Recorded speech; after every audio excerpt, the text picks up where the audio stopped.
Good morning guys, welcome back to KP vlogs. और ये है हमारी नेक्स्ट मॉर्निंग और अब हम लोग उठ चुके हैं और रेडी हो चुके हैं और अब हम जा रहे हैं वृंदावन में ही हैं पर बाकी बिहारी दर्शन के लिए।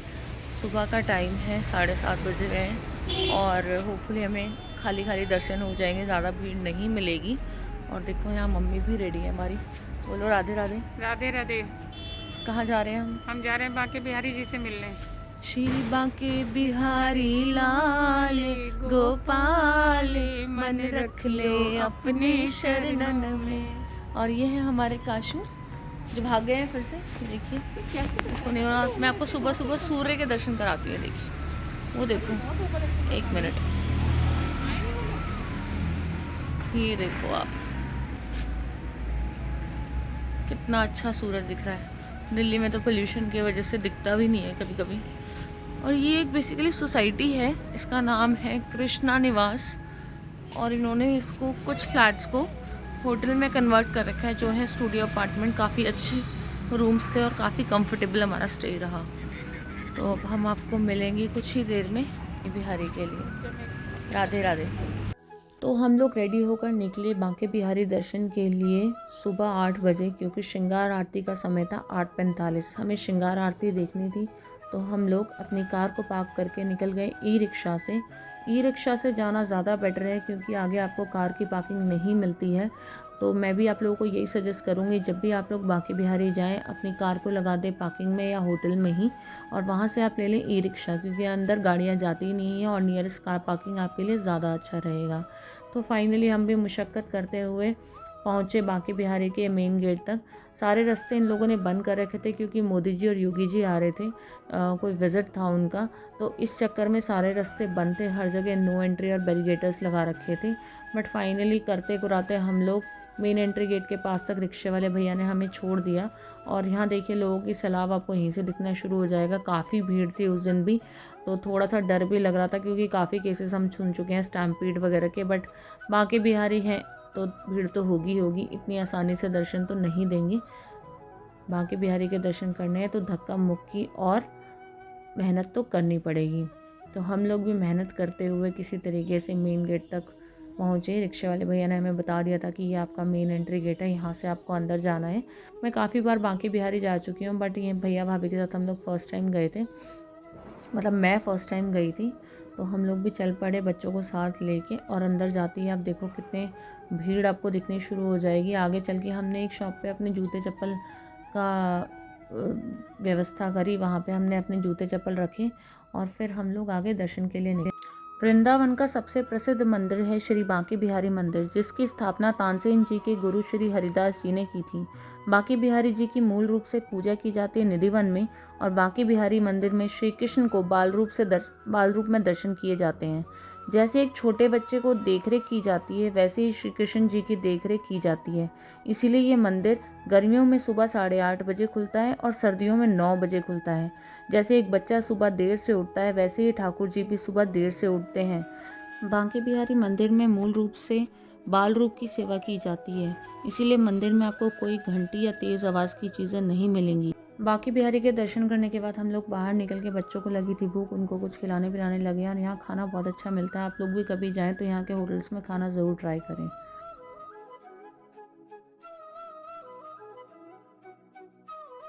कैसे दर्शन हुए? दर्शन तो बहुत अच्छे हुए।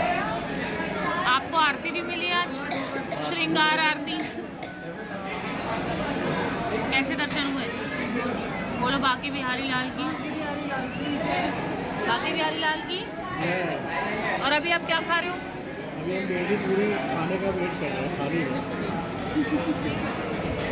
ये बन रही है बेड़ई पूरी, गर्मा गर्म वृंदावन का नाश्ता। और भीड़ देखो अभी भी कितनी है। इसके बाद बांके बिहारी के बाद हमारा नेक्स्ट डेस्टिनेशन था इस्कॉन टेम्पल। इस्कॉन टेम्पल आप लोगों ने और भी कई जगह देखे होंगे बट बांके बिहारी वाला जो इस्कॉन टेम्पल है, ऐसे कई लोगों को जिनको नहीं पता है, ये अंग्रेज़ों का मंदिर है कृष्ण जी का, राधा कृष्ण का। और यहाँ पे सिर्फ हरे रामा हरे कृष्णा वाले जो लोग हैं वो ज़्यादा आते हैं, तो फॉरेनर्स भी काफ़ी सारे आते हैं।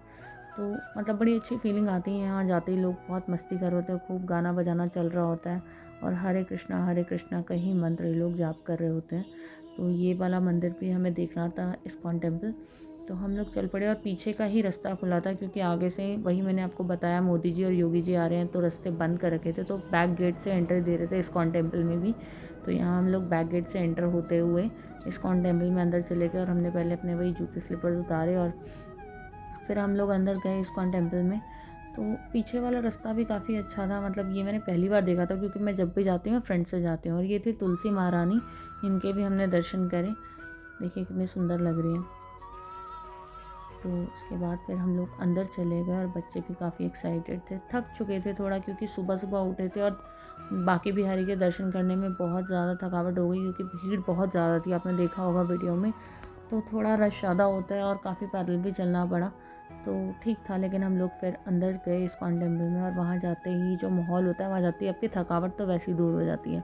इतने ज़्यादा राधा कृष्ण के हरे कृष्णा के भजन चल रहे होते हैं और दर्शन देखिए कितने सुंदर लग रहे थे कृष्ण जी और राधा रानी। भीड़ यहाँ पे भी काफ़ी थी। अब मैंने आपको बताया पूरे वृंदावन में इस टाइम भीड़ थी, क्योंकि कार्तिक मास चल रहा था। कार्तिक में इस मंथ में काफ़ी लोग आते हैं दर्शन करने। बोलते हैं कार्तिक महीने में अगर आप वृंदावन के दर्शन कर लेते हैं तो आपको बहुत ज़्यादा पुण्य मिलता है, और दीप दान करते हैं तो हमने भी थोड़े से पुण्य कमाए वृंदावन में जाके कार्तिक मास में दर्शन करके। और इस्कॉन टेम्पल में मैंने सोचा था कि थोड़ी और मस्ती करेंगे, थोड़ा और रुकेंगे, लेकिन भीड़ बहुत ज़्यादा थी और सब लोग थक चुके थे, तो हम लोग फटाफट दर्शन करके यहाँ से बाहर निकले। ये देखिए एक छोटा बच्चा था फॉरेनर, जो गाने गा रहा था, भजन गा रहा था और बहुत अच्छे भजन सुना रहा था। मतलब सब लोग इसके भजन सुन रहे थे। फॉरेनर्स इतने ज़्यादा आते हैं इस्कॉन टेम्पल में और खूब ज़्यादा पूजा पाठ करते हैं, तो मतलब फॉरेनर्स भी हमारे कल्चर को अपना रहे हैं। तो हमारे यूथ को भी ये चीज़ अब धीरे धीरे समझ लेनी चाहिए कि अपनी भक्ति में कितना आनंद है। वैसे काफ़ी सारे लोग अब भक्ति की तरफ बढ़ रहे हैं, तो ये बहुत अच्छी बात है। उसके बाद हम लोग थक थका के आ गए थे अपने होटल वापस, और ये था हमारे होटल का टूर। देखिए ऐसे स्टूडियो अपार्टमेंट था ये लिविंग रूम था और इसके बाहर एक बालकनी थी। रूम लिविंग रूम से अटैच थी और काफ़ी अच्छा रूम था। और ये डाइनिंग एरिया, एक छोटी इन्होंने किचन दे रखी थी, अगर आपको कुछ सेल्फ़ कुकिंग करना है तो आप कर सकते हो, बट हमने ऐसा कुछ किया नहीं, बिकॉज हम लोग सिर्फ एक ही रात के लिए रुके थे। एक छोटी इन्होंने कबर्ड दे रखी थी यहाँ पे, वॉशरूम अटैच था और एक बेडरूम था।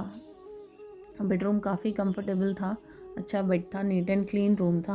हम लोगों ने थोड़ा सा उसको गंदा कर दिया था, बट अदरवाइज़ काफ़ी नीट एंड क्लीन था और अच्छा रूम था। बजट फ्रेंडली होटल था।